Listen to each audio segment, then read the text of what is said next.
Pues le doy las gracias a don Juan Carlos por su presentación y saludo afectuosamente a don Carlos Osoro, cardenal arzobispo de esta archidiócesis de Madrid.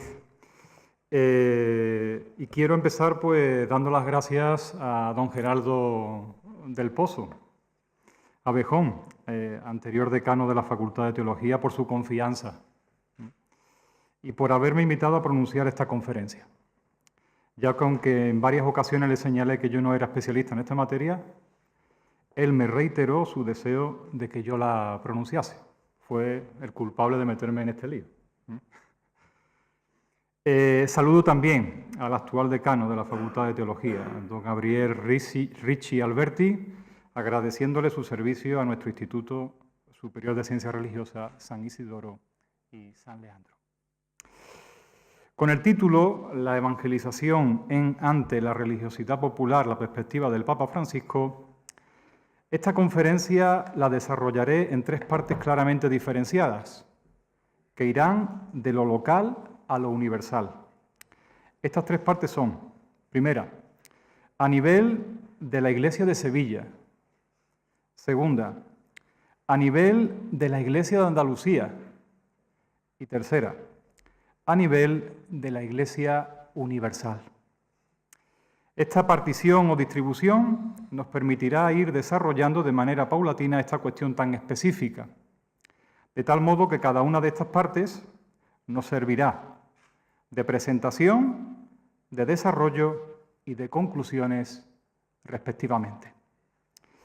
Nos adentramos en el primer punto que tenéis ahí en vuestro esquema, a nivel de la Archidiócesis de Sevilla.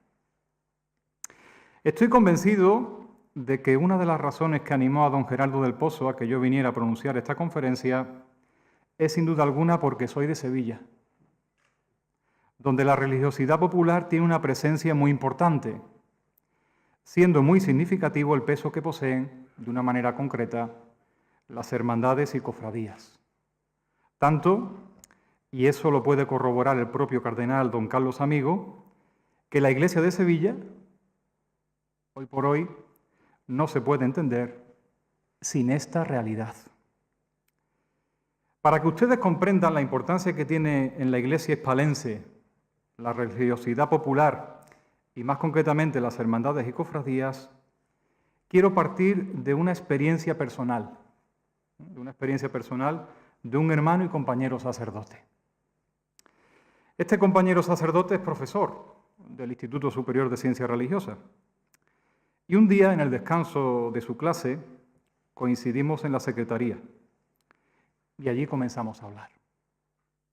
En un momento dado, yo le pregunté por su parroquia y él me respondió que estaban muy ocupados y atareados con las misiones populares que se venían desarrollando. Y llegados a este punto, me comentó que estas misiones populares suponían mucho trabajo y necesitaban de mucho acompañamiento, siendo los resultados escasos y pobres. De hecho, me comentó que lograron crear pocos grupos.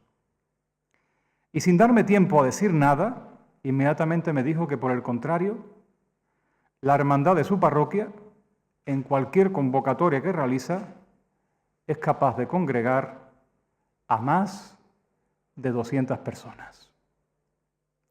Traigo a colación este ejemplo porque creo que, a manera de presentación, nos sirve para encuadrar perfectamente la presente conferencia, que tiene por objeto analizar la relación que existe entre evangelización y religiosidad popular. Y sé perfectamente lo que estáis pensando en estos momentos, o lo que podéis estar pensando en este momento. Seguramente estáis pensando que muchas de estas personas procedentes de las hermandades y cofradías no tienen una fe formada y sólida. También podéis estar pensando que las misiones populares poseen más calidad y profundidad evangelizadora. Y también estaréis pensando que más vale pocos pero buenos que muchos pero no tan buenos. No entro de momento en estas valoraciones. Lo que ahora quiero mostrar es que no podemos rechazar la religiosidad popular en la misión evangelizadora de la Iglesia. Porque al menos hoy en Sevilla, uno de los pocos instrumentos que tenemos para llegar a una gran masa de alejados es precisamente la religiosidad popular. A este respecto siempre tendremos que recordar las palabras de Jesucristo. En Mateo 11, 25, 27.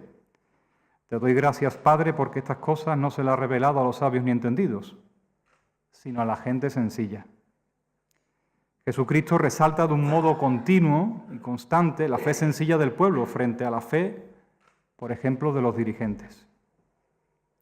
Y todo ello aprendiendo de las actitudes de Cristo buen pastor, que sale al encuentro de la oveja perdida. Si por algo se caracteriza a Jesús es por su cercanía al pueblo, al que sirve, al que ama, lo cual no significa que justifique sus errores o sus fallos o sus faltas. Esto es importante porque, a ejemplo del buen pastor, nosotros como pastores debemos procurar estar siempre al servicio del pueblo de Dios y amarlo como Él lo amó. Un pueblo que puede que esté desorientado, confundido, algo perdido, pero que no por ello puede dejar de ser amado. Por lo tanto, si queremos establecer una relación, esto es obvio, ¿no? Me diréis, si queremos establecer una relación entre religiosidad popular y evangelización, hay que partir de una afirmación de ambas realidades. Si no, se acabaría aquí en este momento la conferencia. No podemos obviar la religiosidad popular y mucho menos negarla. La evangelización implica y conlleva la religiosidad popular. Por eso me parece muy acertado el título que se me proponía para esta conferencia y el uso de sus dos preposiciones, como ha señalado don Juan Carlos, en y ante. Nos adentramos ya inmediatamente en el segundo de los puntos, a nivel de la Iglesia andaluza. Esta importancia de la religiosidad popular en Sevilla es extensible a toda la Iglesia de Andalucía, con sus diferentes particularidades. Sabiendo que cada diócesis andaluza es distinta, en todas la religiosidad popular juega un papel importantísimo dentro de ellas. Los obispos del sur no han sido ajenos a la religiosidad popular. Y muestra de ello son 3 documentos sobre esta realidad elaborados por los propios obispos del sur. El primer documento es del año 1975, con el título El catolicismo popular en el sur de España. Documento de trabajo para la reflexión práctica pastoral. El segundo documento es del año 1985, 10 años después, con el título El catolicismo popular, nuevas consideraciones pastorales. Y el tercero de los documentos es del año 1988, con el título Las hermandades y cofradías, carta pastoral de los obispos del sur de España. A simple vista y por sus títulos llama la atención el empleo de la expresión catolicismo popular. A mí también me chocó esta expresión, ¿no? Y uno va con prejuicios, ¿no? Lo cual es muy interesante. No se trata de una simple expresión anticuada que guarde cierto paralelismo con otras expresiones como nacional-catolicismo. Esa era mi idea cuando yo me acerqué por primera vez a estos documentos. Después me di cuenta de que esta no es la intención, hay una intención más profunda. Todo lo contrario, se trata de una clara toma de posición por parte de los obispos del sur para mostrar que la religiosidad popular no es una realidad que se sitúa fuera o al margen de la Iglesia, sino que está dentro de la Iglesia, aunque tenga manifestaciones precristianas o simplemente culturales. Y muestra de ello es que 10 años después, en el año 1985, en el segundo documento, se vuelve a utilizar la misma expresión. Catolicismo popular. Cuando ya se podría haber utilizado, ¿no?, otras expresiones más cercanas a nosotros, ¿no?, como religiosidad popular.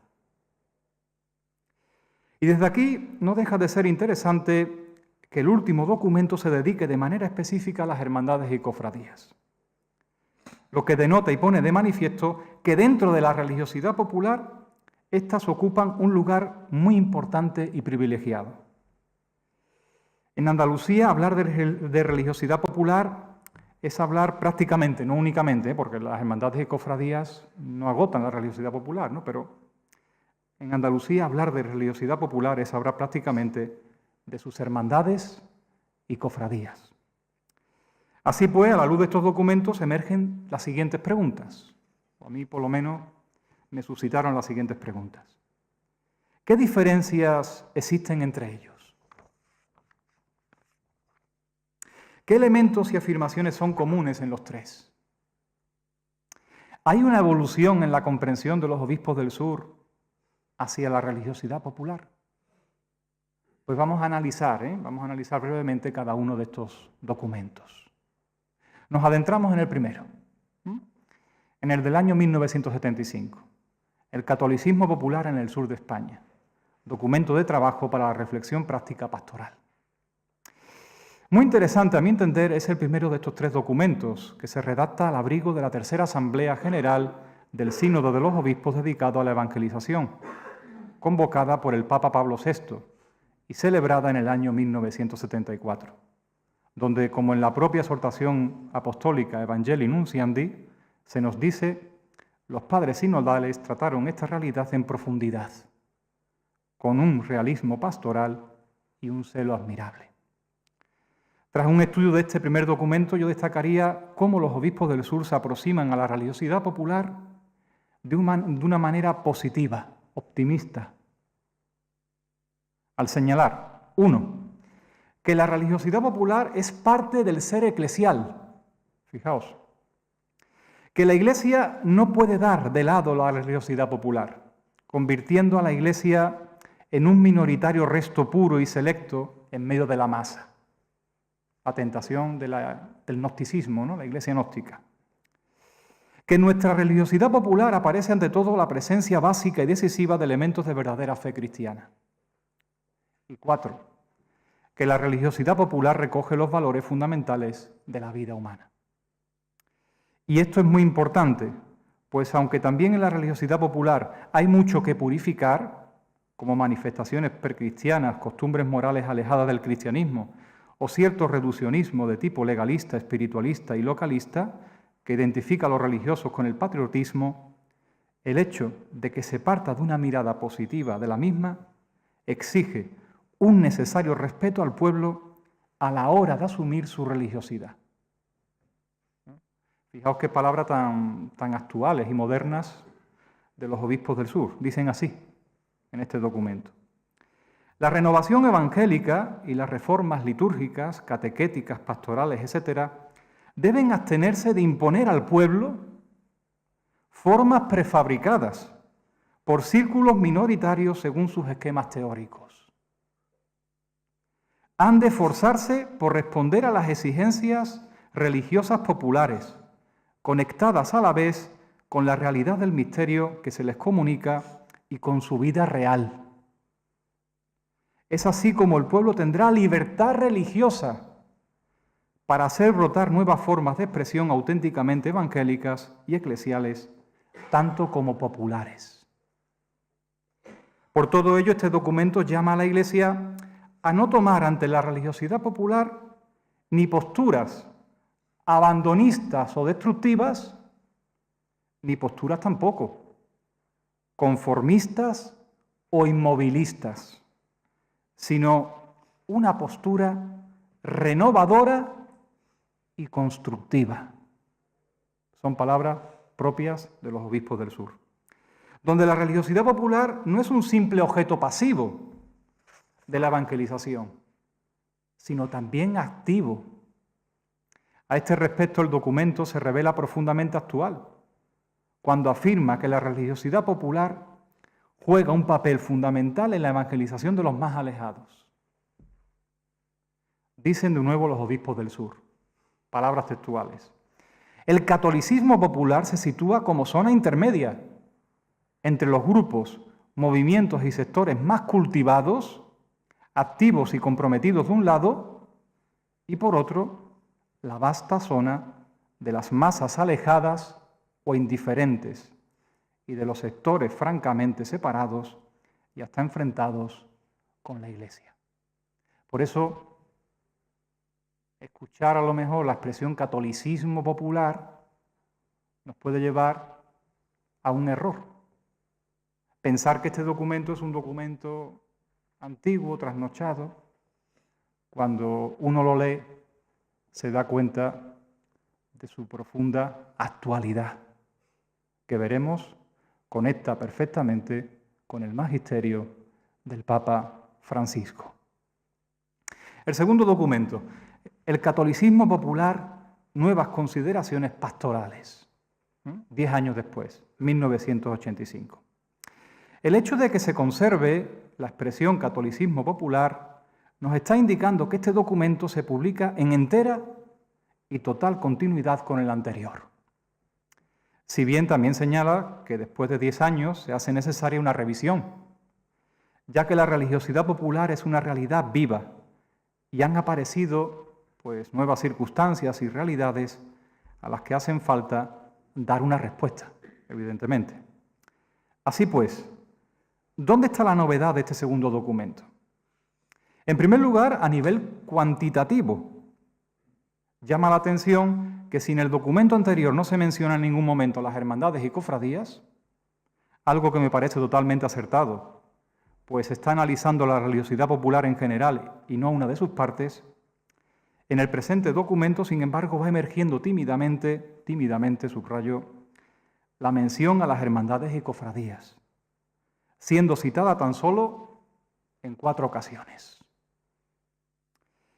En segundo lugar, también es importante su novedad a nivel cualitativo. A nivel cualitativo es necesario destacar que si el primer documento se centra en el análisis de la naturaleza y de los elementos de la religiosidad popular en Andalucía, este segundo documento supone su aplicación práctica.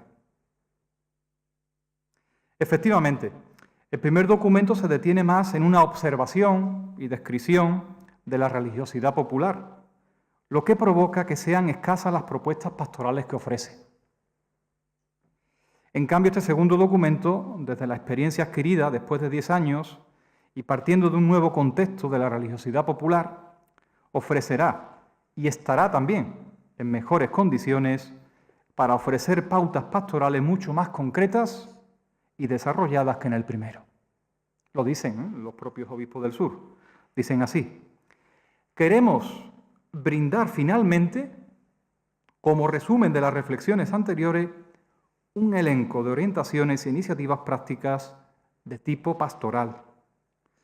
Nos dirigimos con ellas a la comunidad eclesial y en ella a los católicos más conscientes, a los dirigentes seglares de instituciones relacionadas con el catolicismo popular, a los expertos en teología pastoral, a los responsables pastorales entre los cuales nos encontramos. Esperamos que todos acojan su propia responsabilidad y unan su esfuerzo en esta labor común de promoción de los valores cristianos de nuestra Iglesia. Esta revisión viene exigida por el nuevo magisterio surgido durante estos 10 años.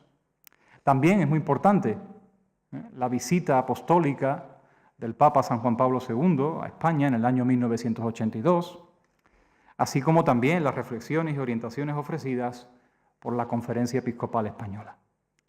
Pero también se debe a nuevas situaciones que están surgiendo en Andalucía y dentro de la religiosidad popular, como la proliferación en la religiosidad popular de asociaciones, entre las que destacan las hermandades y cofradías. Y sobre todo, a los obispos del sur hay una situación que les preocupa verdaderamente, y es el intento de apropiación de la religiosidad popular y de sus asociaciones por parte de las autoridades políticas en el ámbito de lo civil y por los científicos en el ámbito académico, que desde lecturas simplemente ideológicas, antropológicas o culturales, las están vaciando, ¿no? Las están vaciando de contenido religioso, contribuyendo a su paulatina secularización. Esto es una gran preocupación por parte de los obispos del sur.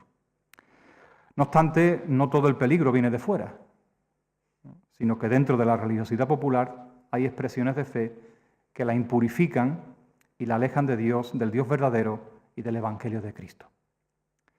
Desde aquí los obispos del sur llaman a que con discreción y criterios certeros los responsables de la acción pastoral salvaguarden no solo su carácter religioso, fijaos, sino también la identidad eclesial de la religiosidad popular frente a ese peligro, ¿no?, secularizador. Y también es interesante el tercero de los documentos, publicado 3 años después, en el año 1988, las Hermandades y Cofradías, Carta Pastoral de los Obispos del Sur de España. No menos importante es este tercer documento, ya que afronta de manera concreta la realidad de las hermandades y cofradías. Viene a desarrollar, por tanto, esa constatación hecha en el documento de 1985, donde se advertía de la proliferación de asociaciones dentro de la religiosidad popular. Y los obispos del sur, conscientes de ello, por medio de esta carta, quieren también ofrecer sus orientaciones pastorales en esta realidad tan concreta. De este modo, si el documento anterior es la aplicación práctica del primero a un nivel de la religiosidad popular en general, este tercer documento es la aplicación concreta, yo diría concretísima, de los dos anteriores en el ámbito de las hermandades y cofradías. Es muy interesante en esta carta la fuerte relación que se establece entre identidad cristiana y eclesial con la misión evangelizadora. De hecho, los obispos del sur lo que buscan por medio de este documento es la plena inserción de las hermandades y cofradías en la dinámica misionera de la Iglesia. En efecto, ante todo es necesario salvaguardar su identidad cristiana y eclesial, ya que de esta brota su vida de fe, su participación en la vida litúrgica y, sobre todo, ¿no?, su ardor caritativo y evangelizador. Solo así se sentirán también llamadas a la misión y al anuncio del Evangelio en colaboración con sus pastores. Es más, para los obispos del sur, esta participación de las hermandades y cofradías en la misión evangelizadora de la Iglesia se hace especialmente necesaria dentro de la particularidad de la Iglesia andaluza. Sin duda alguna, las palabras más repetidas en esta carta pastoral es la palabra renovación. Se repite una y otra vez. Renovación de la Iglesia en general y renovación de las hermandades y cofradías en particular. Sin esta renovación en todos los ámbitos de la vida cristiana, dicen los obispos del sur, será imposible dicha implicación misionera. La identidad eclesial lleva a la misión evangelizadora. Interesante conexión. Dicen así: en el momento presente se contempla en el sur de España un interés creciente por las manifestaciones católicas de religiosidad popular y especialmente por las hermandades y cofradías, de lo cual ciertamente nos alegramos. Pero entendemos que esta realidad ha de ir acompañada en los cofrades de una creciente formación cristiana, a la par de una participación activa en la vida litúrgica y caritativa de la Iglesia, junto a un mayor dinamismo apostólico y de un fortalecimiento de la comunión eclesial. Con ello, las hermandades acertarán a incorporarse a la dinámica misionera de la Iglesia Católica, que la Iglesia Católica está desplegando en toda la sociedad española. No quiero terminar el análisis de esta carta pastoral sin una necesaria alusión a su último apartado, dedicado por entero a los santuarios y ermitas. Si los obispos del sur han percibido la proliferación de las hermandades y cofradías, también han podido observar la revitalización de los santuarios y ermitas, que se han convertido en auténticos centros de peregrinación, pidiendo que se cuide su sentido cristiano, de tal manera que sean auténticas manifestaciones de fe. Especialmente bellas son las palabras dedicadas a describir el sentido cristiano de la peregrinación. Dicen así, ¿no? Las procesiones, peregrinaciones y romerías que se hacen a los distintos santuarios y ermitas tuvieron siempre y pueden seguir teniendo un profundo sentido cristiano, si se hacen con verdaderas motivaciones espirituales. Salir en procesión, en peregrinación o en romería supone ponerse en camino.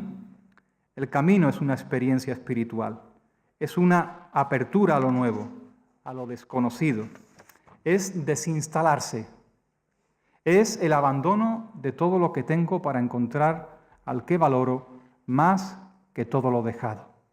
Es el paso por la soledad y el desierto antes de alegrarse por haber encontrado lo que se buscaba. Por tanto, y terminando esta segunda parte dedicada a la Iglesia andaluza, tenemos que decir y podemos afirmar que estos tres documentos de los obispos del sur constituyen una auténtica trilogía. Están unidos, que va de lo general a lo práctico y de lo práctico a lo concreto. Y con esto nos introducimos ya en la tercera parte. Vamos ampliando horizontes, ¿no? De la Iglesia sevillana a la Iglesia andaluza y en la tercera parte a la Iglesia universal. Y aquí ya nos detenemos en el magisterio del Papa Francisco. Y llegados a este punto, nos trasladamos a nuestro presente sin detenernos, pues no tenemos tiempo, en el enorme esfuerzo invertido por los obispos del sur en poner en marcha estas orientaciones en sus respectivas diócesis, y que se ha traducido en numerosos proyectos, como distintos congresos diocesanos, internacionales, nacionales, programas de formación, etc. Y aunque lo parezca, el salto temporal no es tal salto, pues si hemos destacado algo de estos tres documentos, es que a pesar de su distancia en el tiempo, son tremendamente actuales, de tal modo que su planteamiento positivo hacia la religiosidad popular conecta y está en perfecta sintonía con la propuesta evangelizadora del Papa Francisco. En primer lugar, del Papa Francisco tenemos que destacar que es un Papa especialmente sensible con la religiosidad popular. De este modo, el Papa Francisco, en la visita al Límina, realizada por los obispos del sur en marzo de 2014, señaló que la piedad popular andaluza es un camino de vida cristiana y les pidió, de manera muy concreta y particular a los obispos del sur, que cuidasen y acompañasen a las hermandades. Así se lo dijo en esa visita al Límina del año 2014. Desde aquí surge una necesaria pregunta. ¿Esta preocupación que tiene el Papa Francisco hacia la piedad popular andaluza se debe solo a un conocimiento de la realidad eclesial en Andalucía? ¿O parte también de una especial sensibilidad suya hacia esta realidad? Aunque el Papa Francisco está perfectamente informado y es conocedor de la realidad eclesial andaluza, esta preocupación por cuidar y acompañar a la religiosidad popular viene determinada por su misma procedencia y origen. En la Iglesia argentina en particular y en la Iglesia hispanoamericana en general, la piedad popular, manifestada en la fe sencilla del pueblo, tiene una importante presencia. Esto queda perfectamente de manifiesto en el documento de Aparecida, donde él interviene decisivamente y al que tantas veces él hace referencia cuando habla de la religiosidad popular. En la misma Evangelii Gaudium, el Papa Francisco señala, en el número 124. En el documento de Aparecida se describen las riquezas que el Espíritu Santo despliega en la piedad popular con su iniciativa gratuita. En ese amado continente, donde gran cantidad de cristianos expresan su fe a través de la piedad popular, los obispos la llaman también, como ha señalado don Juan Carlos, espiritualidad popular o mística popular. Se trata de una verdadera espiritualidad encarnada en la cultura de los sencillos. No está vacía de contenidos, sino que los descubre y expresa más por la vía simbólica que por el uso de la razón instrumental. Y en el acto de fe se acentúa más el credere in Deum que el credere Deum. Es una manera legítima de vivir la fe, fijaos, manera legítima de vivir la fe. Un modo de sentirse parte de la Iglesia y una forma de ser misioneros. Todo esto nos suena a lo que han dicho ya los obispos del sur. Conlleva la gracia de la misionariedad, de salir de sí y del peregrinar, el caminar juntos hacia los santuarios y el participar en otras manifestaciones de la piedad popular, también llevando a los hijos o invitando a otros, es en sí mismo un gesto evangelizador. No coartemos ni pretendamos controlar esa fuerza misionera. Por todo ello podemos afirmar que la experiencia de fe del pueblo argentino e hispanoamericano, así como el documento de Aparecida, están en la base del magisterio del Papa Francisco sobre la religiosidad popular. Nos adentramos en el segundo punto. Las principales intervenciones del Papa Francisco sobre la religiosidad popular. Tomando este punto de partida, seguidamente os propongo profundizar en el magisterio del Papa Francisco sobre la religiosidad popular, que queda contenido, pues, básicamente, ¿no?, en las siguientes homilías, discursos y documentos. En primer lugar, tenemos que destacar la homilía, ¿no?, en la Santa Misa con ocasión de la Jornada de las Cofradías y de la Piedad Popular del 5 de mayo de 2013. En segundo lugar, tenemos que destacar la ya aludida exhortación apostólica, Evangelii Gaudium, del 24 de noviembre de 2013, del mismo año. Después también es muy importante e interesante el discurso dirigido a los párrocos, rectores y trabajadores de los santuarios, en este caso 3 años después, el 21 de enero de 2016. Y ya nos tenemos que trasladar al 2018, que son sus 3 últimas intervenciones. El discurso dirigido en la Catedral de Palermo al clero, a los religiosos y seminaristas, del 15 de septiembre de 2018. El discurso a los participantes del tercer encuentro internacional de coros en el Vaticano, del 24 de noviembre de 2018. Y por último, el más cercano a nosotros, el discurso dirigido a los participantes en el primer encuentro internacional de rectores y colaboradores de los santuarios del 29 de noviembre de 2018. Dicho esto, nos adentramos en el punto C. A partir del estudio de estos documentos, yo he extraído algunos rasgos de ese magisterio del Papa Francisco sobre la religiosidad popular. En primer lugar, en estos documentos se observa una preferencia por la expresión piedad popular. Muestra una preferencia por el uso de la expresión piedad popular. Desde un principio es necesario advertir que junto a su origen y a la experiencia pastoral en la Iglesia hispanoamericana, el magisterio del Papa Francisco se encuentra en total continuidad con el magisterio de los papas anteriores. Si bien también él quiere ofrecer actuales horizontes de novedad. Así lo expresa el mismo hecho de su reflexión sobre los distintos nombres que recibe la religiosidad popular. Esto es algo que apuntó ya en el aludido número 124 del Evangelii Gaudium y que desarrolla posteriormente en el discurso dirigido a los párrocos, rectores y trabajadores de los santuarios del 21 de enero de 2016 con las siguientes palabras. Dice el Papa Francisco: es curioso, el beato Pablo VI, en la Evangelii Nunciandi, habla de la religiosidad popular, pero dice que es mejor llamarla piedad popular. Y después, el episcopado latinoamericano, en el documento de Aparecida, que ya hemos leído, da un paso más, dice, y habla de espiritualidad popular, Los tres conceptos son válidos, dice el Papa Francisco, pero juntos.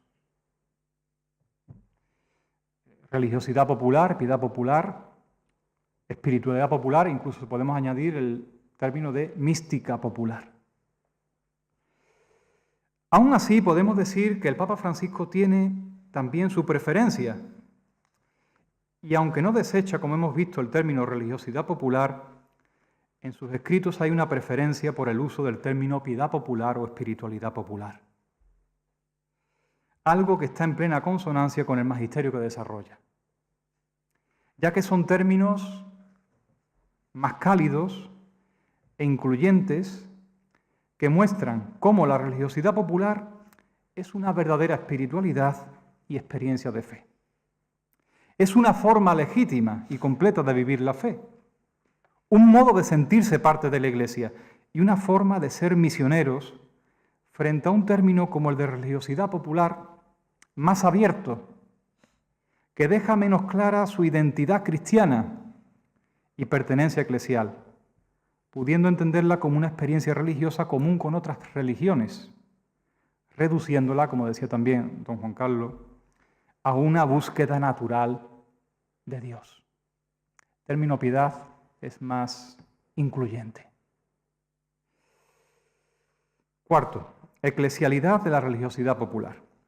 Si algo caracteriza con rotundidad el Papa Francisco, si algo afirma con rotundidad el Papa Francisco, es la identidad eclesial de la piedad popular. La piedad popular es Iglesia y forma parte de la Iglesia.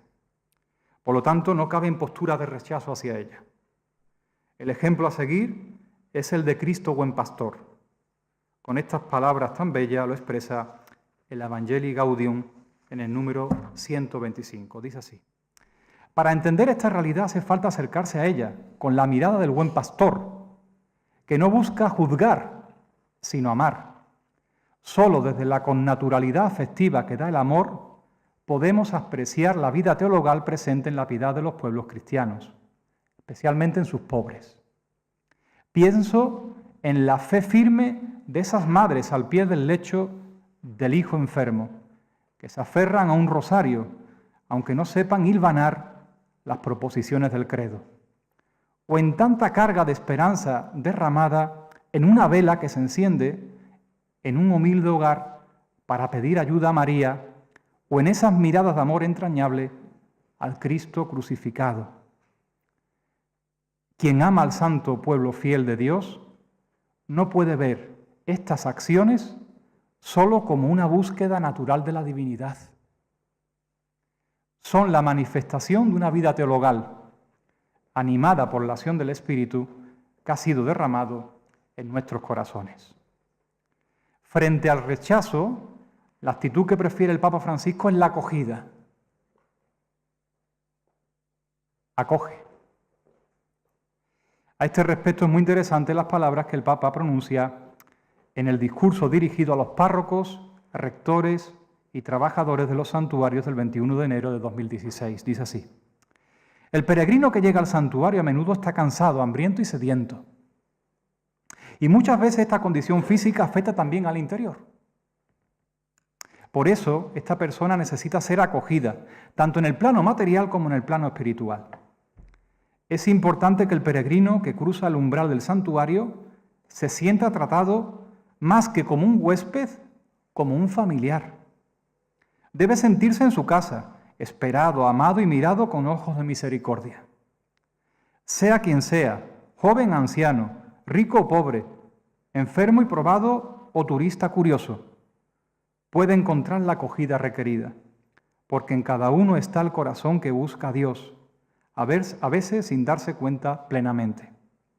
Hagamos que cada peregrino tenga la alegría de sentirse finalmente comprendido y amado. Estas palabras las podemos leer de manera concreta referidas únicamente a los peregrinos, pero también tiene una lectura simbólica, donde el Papa Francisco nos está invitando a acoger a la religiosidad popular. De este modo, cuando habla de peregrinos, también está hablando en un sentido amplio de la religiosidad popular. Y es que para Francisco, no se puede acoger al peregrino sin acoger la religiosidad popular. Muchas veces los pastores, y esto es lo que le duele al Papa Francisco, apoyándonos en una supuesta mejor formación teológica, no valoramos ni comprendemos la religiosidad popular. En el fondo, se está planteando la teología y la religiosidad popular en claves de contraposición o disyunción, cosa que no es cierta, pues ni tan siquiera nosotros como pastores podemos prescindir en nuestra espiritualidad de una piedad muy cercana a la de la religiosidad popular del pueblo. Y digo, por ejemplo, rezo del rosario, ejercicios del Via Crucis, peregrinaciones a los santuarios, devoción a los santos, y todo ello, como yo digo, habiendo estudiado teología. Del mismo modo que el Papa Francisco llama a los pastores a acoger la religiosidad popular, también llama a esta a sentirse en comunión con la Iglesia y a dejarse querer por ella. Dice así en la homilía del 5 de mayo de 2013. La piedad popular es una senda que lleva a lo esencial, si se vive en la Iglesia, en comunión profunda con sus pastores. Queridos hermanos y hermanas, la Iglesia os quiere. Sean una presencia activa en la comunidad, como células vivas, piedras vivas.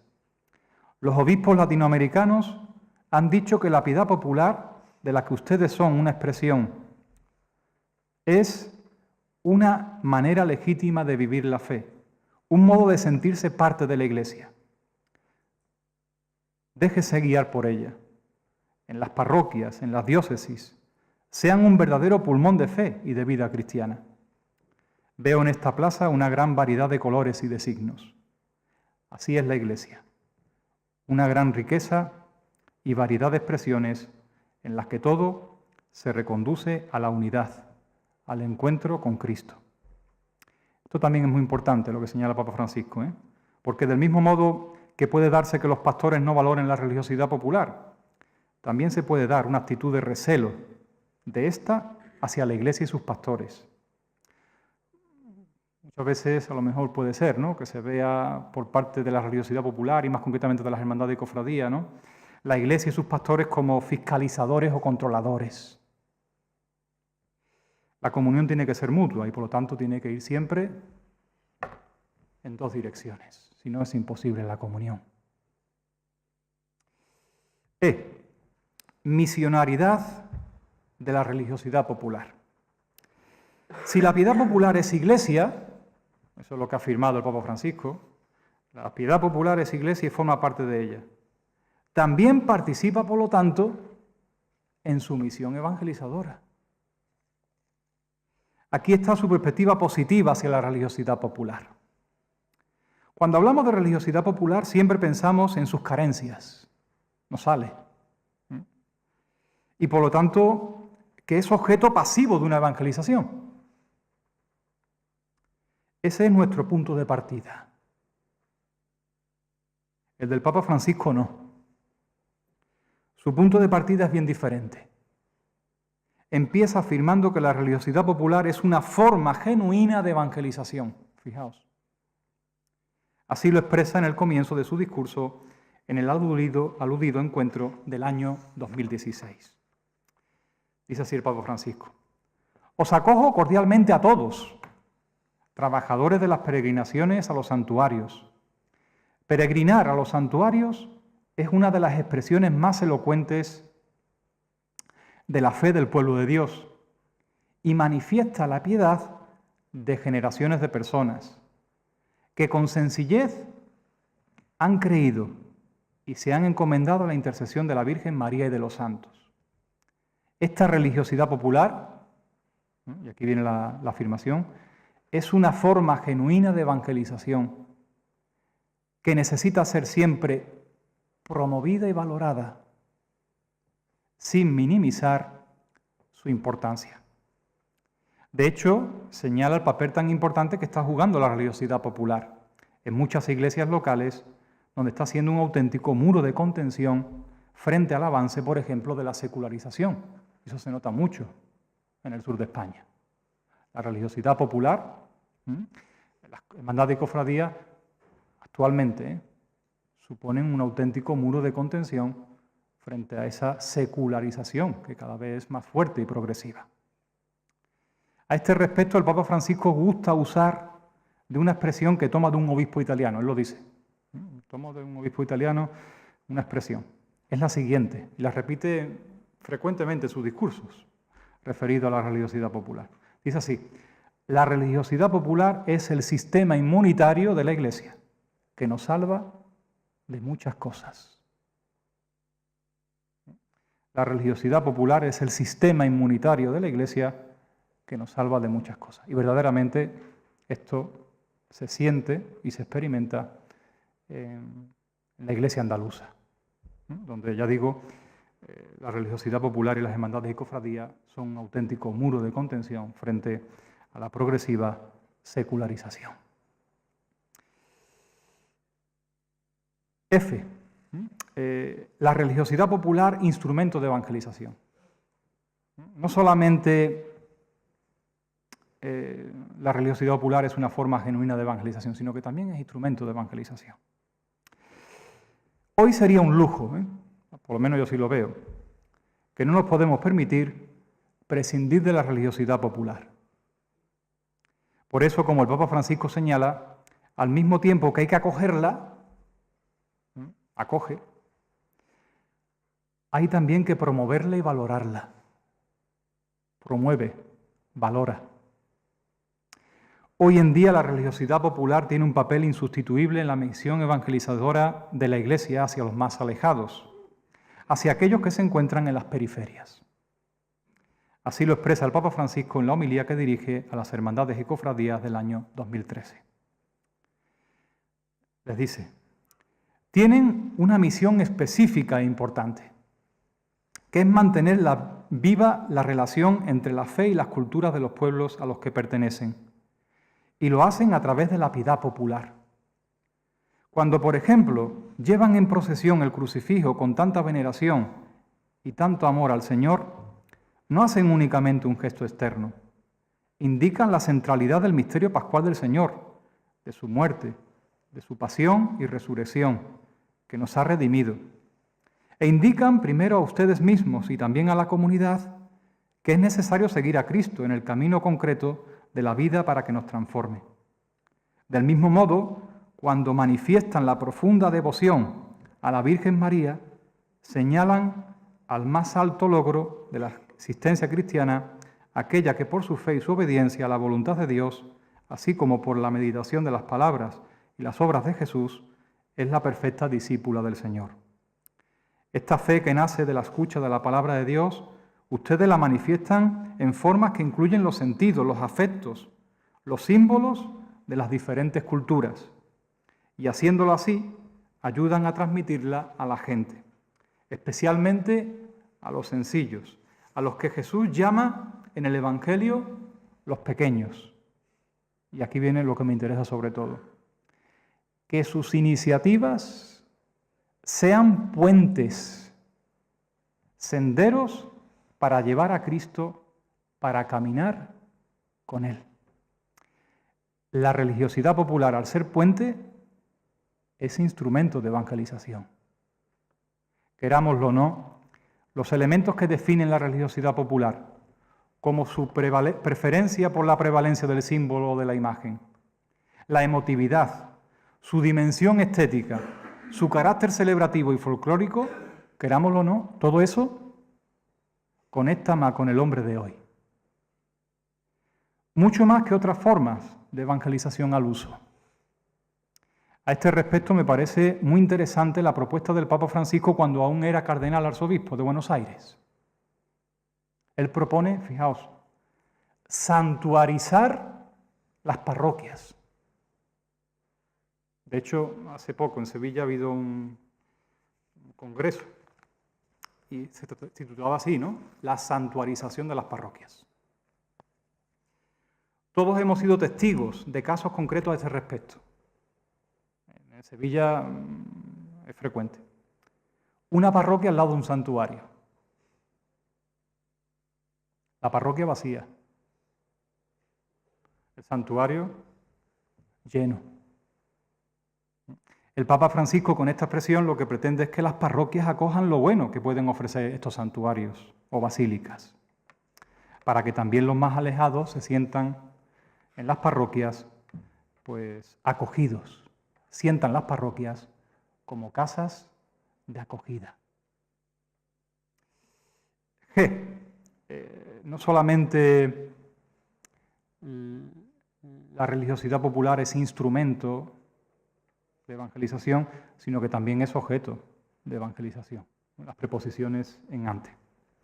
Pero el Papa Francisco también es consciente de que en la religiosidad popular no todo es perfecto y que hay cosas que son necesarias purificar. Lo dice así en la Evangelii Gaudium número 70. También es cierto que a veces el acento, más que en el impulso de la piedad cristiana, se coloca en formas exteriores de tradiciones de ciertos grupos o en supuestas revelaciones privadas que se absolutizan. Hay cierto cristianismo de devociones propio de una vivencia individual y sentimental de la fe, que en realidad no responde a una auténtica piedad popular. Algunos promueven estas expresiones sin preocuparse por la promoción social y la formación de los fieles. Y en ciertos casos lo hacen para obtener beneficios económicos o algún poder sobre los demás. Tampoco podemos ignorar que en las últimas décadas se ha producido una ruptura en la transmisión generacional de la fe cristiana en el pueblo católico. Tampoco podemos ignorar, fijaos, que en las últimas décadas se ha producido una ruptura en la transmisión generacional de la fe cristiana en el pueblo católico. Es innegable que muchos se sienten desencantados, y dejan de identificarse con la tradición católica, que son más los padres que no bautizan a sus hijos y no les enseñan a rezar, y que hay un cierto éxodo hacia otras comunidades de fe. De este modo, para el Papa Francisco, la religiosidad popular también es objeto pasivo de dicha evangelización. Aquí tenemos que evitar el error de pensar que la religiosidad popular está integrada por personas sin formación, sin compromiso cristiano. Hay muchas personas, y de ello doy fe, en la religiosidad popular y en las hermandades, con una vida cristiana muy seria, con una fe muy honda, formadas y ejemplares padres de familia. Pero también es cierto, como me decía el rector de un santuario allá en Sevilla, que la mayoría de la gente que peregrinan creen en Dios, sí, creen en Dios, pero después sus costumbres son las del mundo. Es la ruptura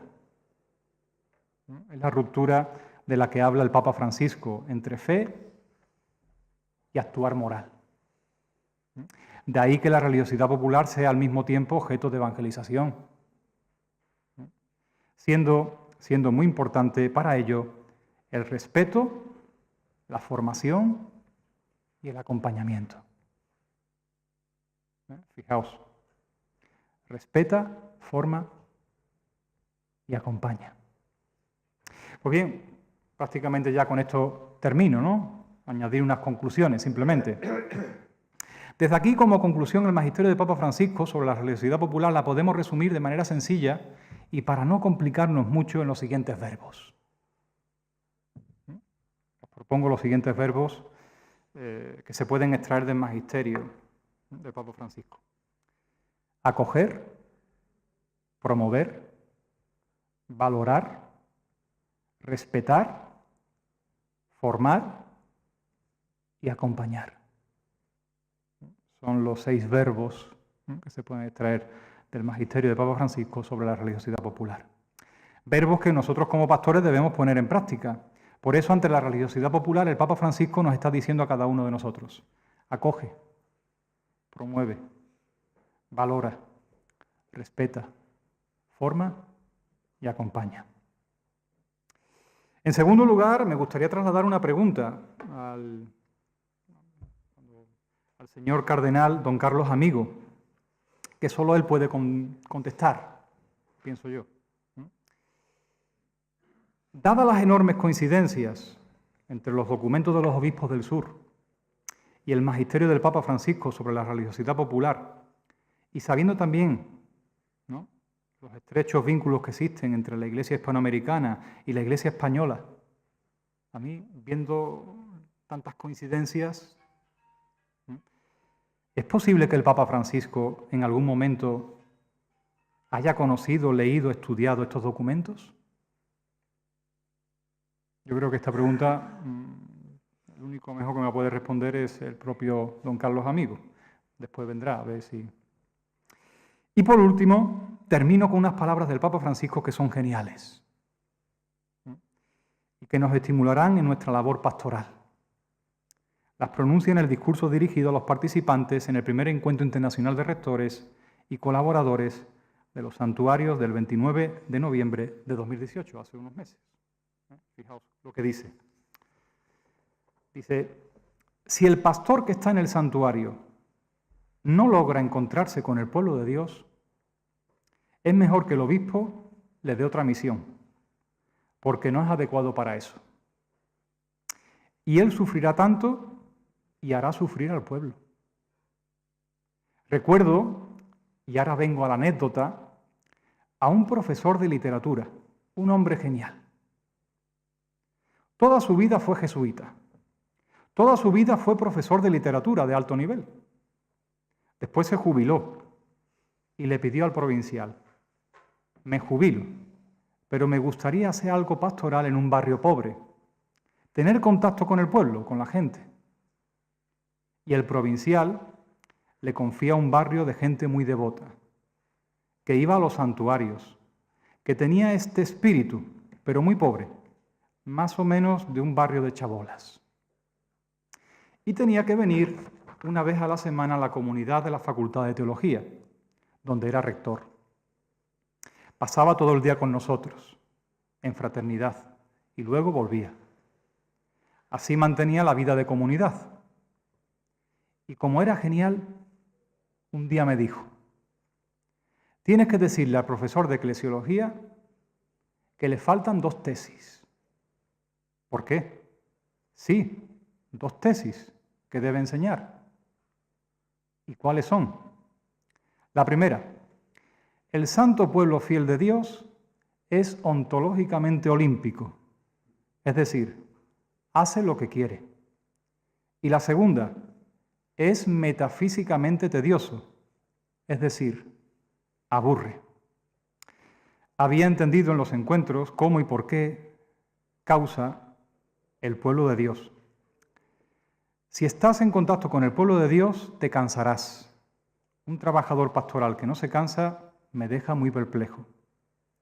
Y con respecto al hecho de que es olímpico, es decir, hace lo que quiere, recuerdo cuando era maestro de novicios.